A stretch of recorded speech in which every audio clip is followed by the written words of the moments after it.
I'm Jag. I'm a former McKinsey consultant, so apologies in advance for too many slides.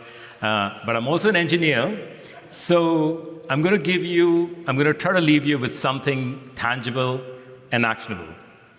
So this presentation has been created with the CTO of Microsoft Life Sciences, Dr. Harjinder Sandhu, who's one of sort of the pioneers of AI. And I hope to leave you with 4 things. 1, a better understanding and maybe a simpler way to understand this underlying technology called generative AI. Number 2, some examples on how it can be used today, not sometime in the future. Number 3, how do you operationalize it? And number 4, some projections on where this may go in the future and what it might mean for your careers. Right?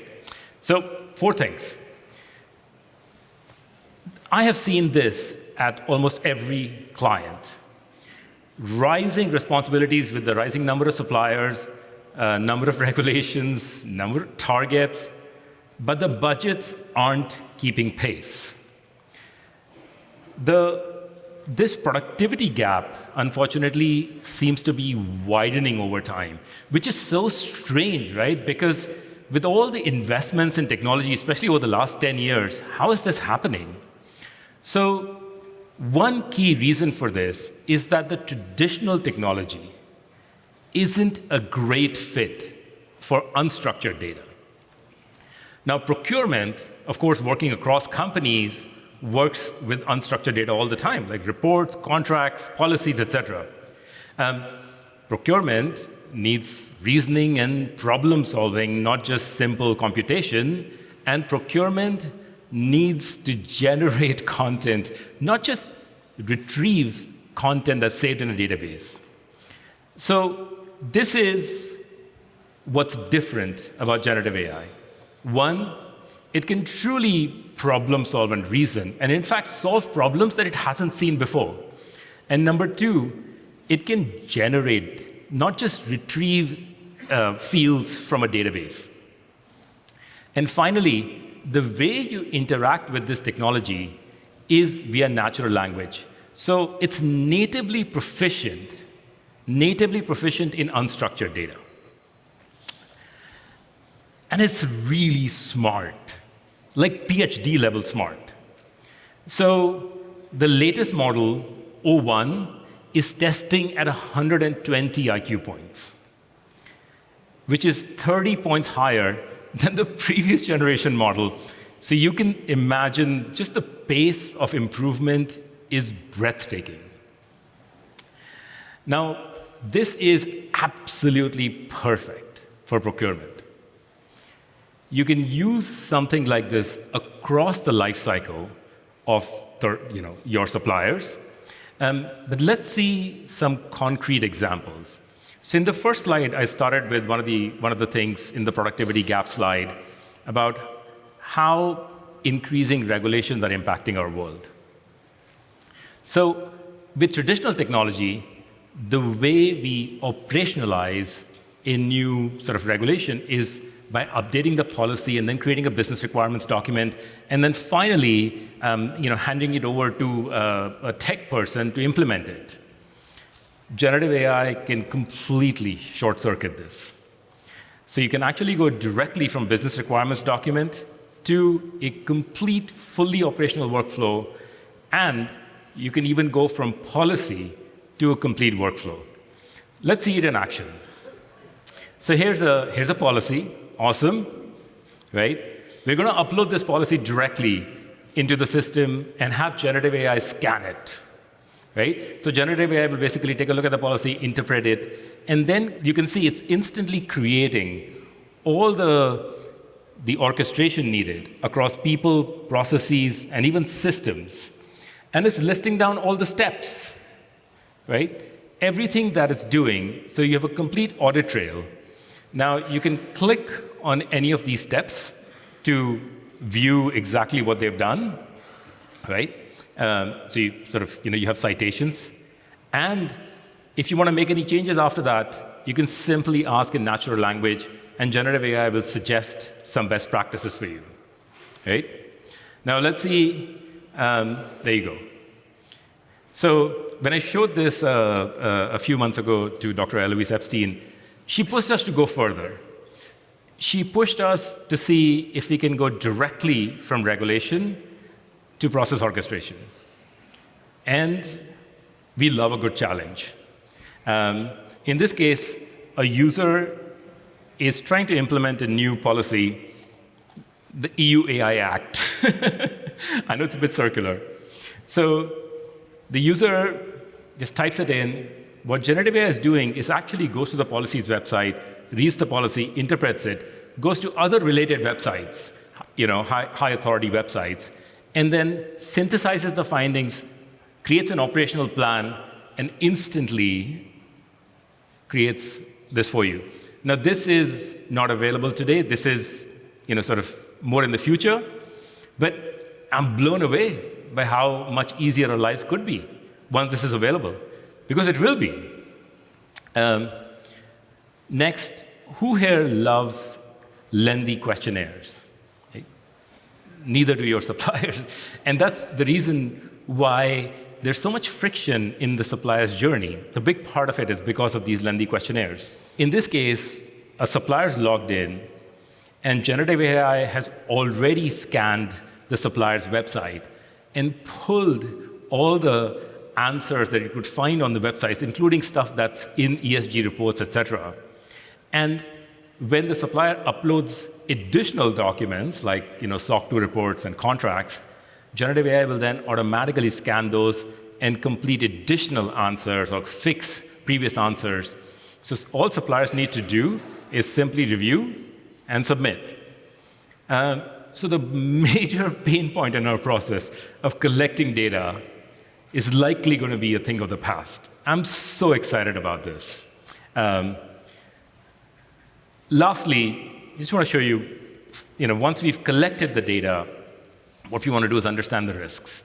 And whenever you need to understand the risks that are embedded in these policies and reports, it's painful.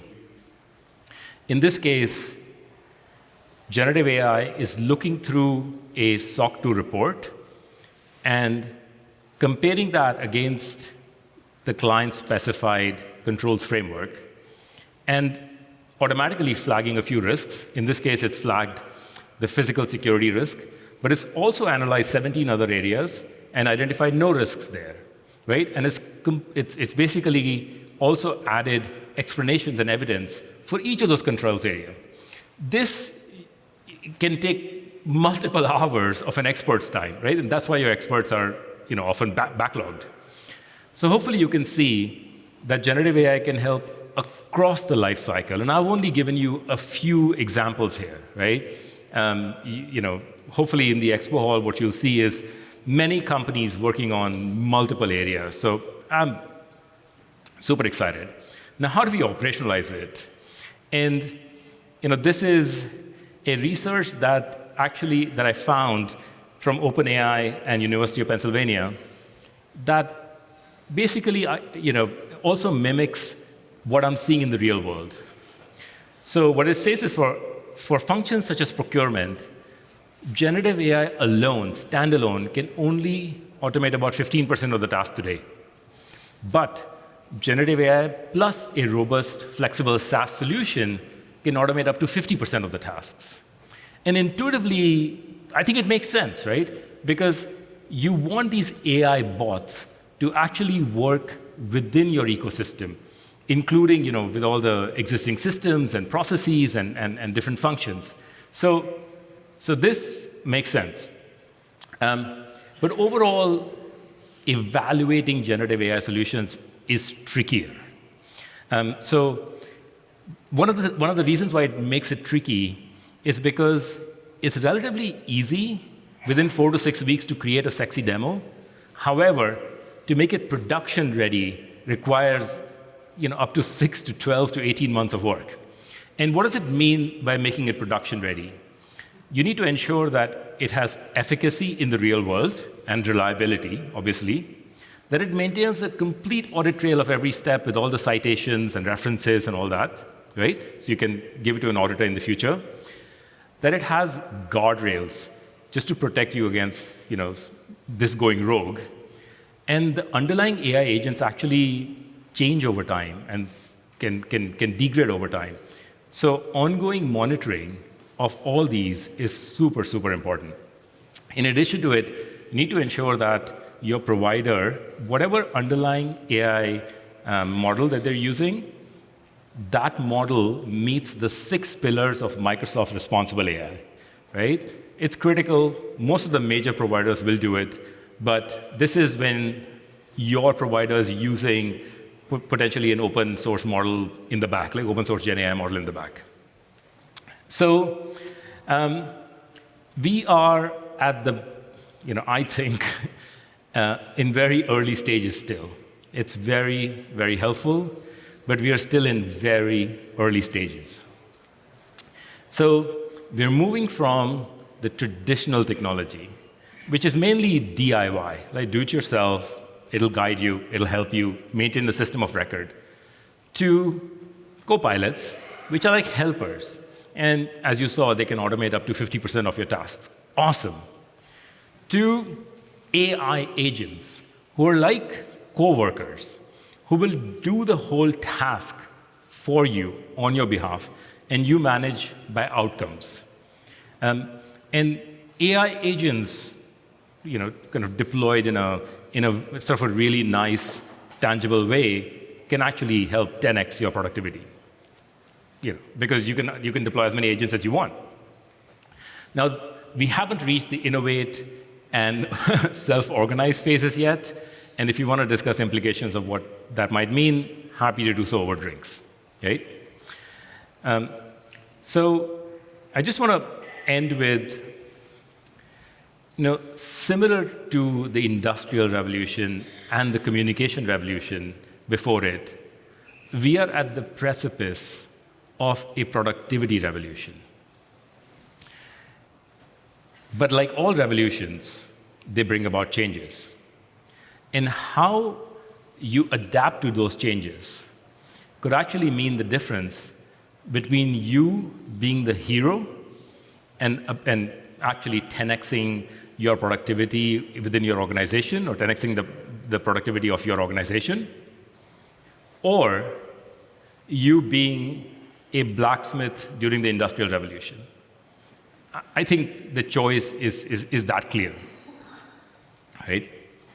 So what we've seen today is, hopefully seen today, is how and what makes generative AI different, how it can be used today in the real world, in procurement, how it can be operationalized, and finally, how impactful and where could we go with this. So I just want to leave you with, I'd urge you to be the hero within your organization, embrace this revolution of generative AI, make your organizations 10x productive, and finally close that productivity gap that's been with us most of our lives. Thanks very much.